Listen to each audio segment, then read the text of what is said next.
Pemirsa, Anda masih bersama kami dalam Berita Lampung. Bagi Anda yang baru bergabung, berikut Berita Lampung pilihan hari ini.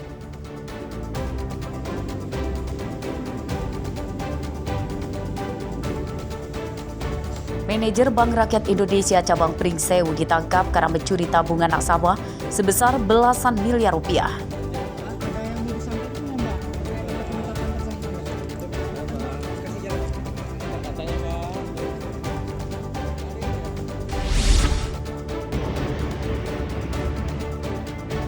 Ratusan sekolah dasar dan sekolah menengah atas di Lampung tidak memiliki toilet siswa.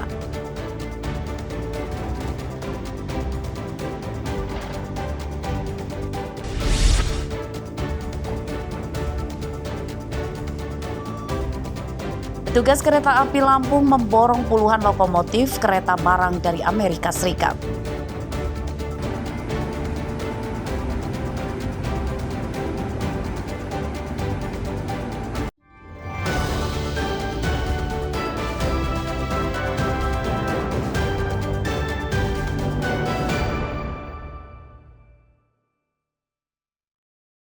Kami minta pengadilan.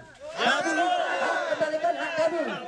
Puluhan warga dan aparatur desa Gedung Jaya, Kecamatan Negara Batin, Kabupaten Waikanan, Selasa siang menggelar unjuk rasa sengketa lahan di perkebunan sawit di desanya.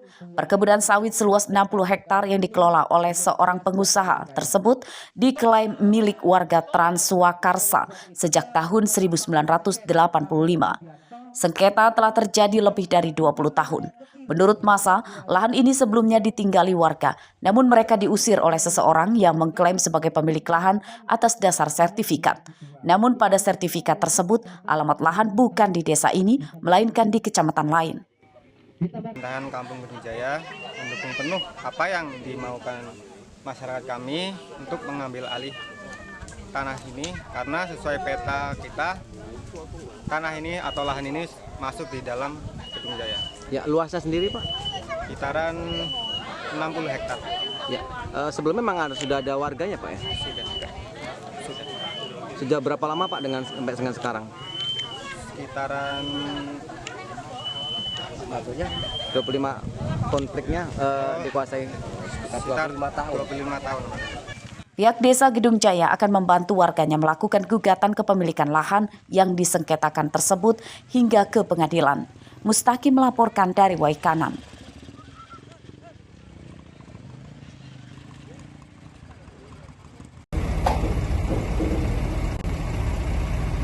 PT Kereta Api Indonesia Divisi Regional 4 Tanjung Karang Bandar Lampung memborong 54 unit lokomotif dari Amerika Serikat. Pada pengiriman gelombang pertama, sebanyak 13 lokomotif kereta telah tiba di Bandar Lampung dan sisanya akan dikirim pada gelombang berikutnya. Penurunan belasan lokomotif kereta melibatkan tim khusus gabungan dari petugas kereta dan tim pabrik dengan menurunkan beberapa alat berat.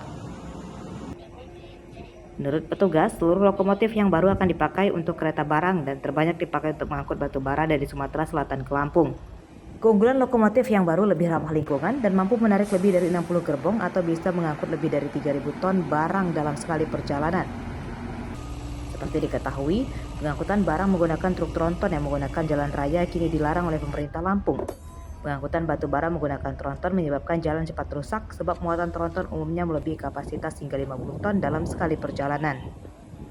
Berapa lokomotif, Bang, yang didatangkan kemarin? Untuk angkatan yang di pertama ini baru 13 lokomotif dari 54 unit lokomotif yang kami pesan dari Progress Rail Alabama Amerika Serikat.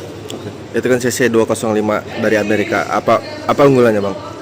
Memang keunggulannya ini lokomotif ini pasti yang jelas lebih tangguh ya daripada yang kita sebelumnya CC 202, di mana CC 202 ini mampu mengangkut atau menarik 60 gerbong.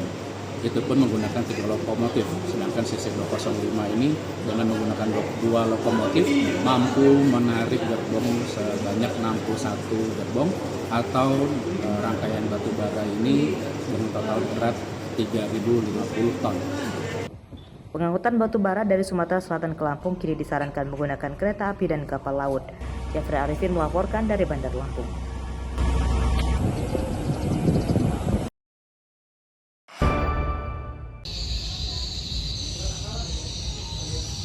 Upaya pencegahan beredarnya beras premium oplosan juga dilakukan oleh petugas Badan Urusan Logistik atau Bulog Lampung. Petugas Bulog bekerja sama dengan Satgas Pangan untuk meningkatkan pengawasan di tingkat pedagang pasar dan pabrik padi. Kepala Bulog Lampung, Nurman Susilo, pada Selasa siang menyatakan sejauh ini belum menemukan ada beras premium oplosan beredar di Lampung. Beras yang dijual pedagang sesuai dengan kualitas aslinya. Keyakinan tidak ada beras oplosan tersebut didapat dari hasil uji laboratorium pada sampel beras yang diambil dari sejumlah pedagang. Kemarin kita ke Kejati, kita akan gandeng juga dari Kejati. Ke depan nanti yang SPAP kita minta mereka ikut juga dampingi. Karena kan kita juga nggak bisa nemuin di toko itu kan. Nanti ada Satgas pendamping yang tadi dari TNI, Polri, dari Kejaksaan. Itu akan lebih rutin yang sekarang, karena yang sekarang ini mungkin karena imbas tadi akhirnya berubah, akhirnya sekarang lebih fokus di dalam pasar. Nah kalau misalkan kalau oplos kita belum pernah nemu, tapi kalau dijual di atas head ada. Nah kalau kita pas ketemu langsung kita blacklist, kita tidak kasih lagi toko itu. Kabar marak beredar beras premium oplosan menyebabkan warga khawatir. Mereka takut jadi korban yang dirugikan secara uang dan kesehatan. Warga menyatakan sulit membedakan beras premium yang asli atau oplosan, sebab banyak juga merek beras premium dipakai pada kemasan beras kualitas biasa. Ini kan marak terjadinya beras oplosan. Nah, Ibu kan sebagai konsumen seperti apa pendapatnya, Bu? Ya takutlah nanti kena penyakit anak kita, apalagi kita harus makan yang sehat. Masa beras itu kan kebutuhan pokok ya, paling utama beras. Jadi berasnya harus sehat dong. Kalau dicampur itu oplos gitu ngeri lah, Pak. Nah, Ibu baru tahu kapan ini, Bu? Baru hari ini. Saya kan mau beli beras. Jadi saya dengar-dengar ada yang oplos gitu kan, jadi bingung kitanya. Biasa beli beras yang ini bagus, katanya koki segala macam bagus. Banyak macam-macam yang dioplos itu, merek-merek beras itu, jadi kan kita bingung mau belanja juga beras. Peredaran beras oplosan dibongkar oleh Kementerian Pertanian dan Barreskrim Mabes Polri. Dari hasil penyelidikan, mereka menemukan terdapat lebih dari 120 merek merupakan beras oplosan yang beredar di pasaran. Beras oplosan yang dimaksud adalah pelaku mengoplos beras kualitas biasa yang diolah dengan zat kimia pemutih warna dan kemudian dicampur dengan beras premium. Beras oplosan tersebut kemudian dijual pelaku dengan harga beras premium. Arsadi Saputra melaporkan dari Bandar Lampung. Pemirsa, informasi tadi sekaligus menutup perjumpaan kita pada pagi hari ini. Saya Iin Hermayani beserta seluruh kru yang bertugas berterima kasih. Selamat beraktivitas kembali. Sampai jumpa.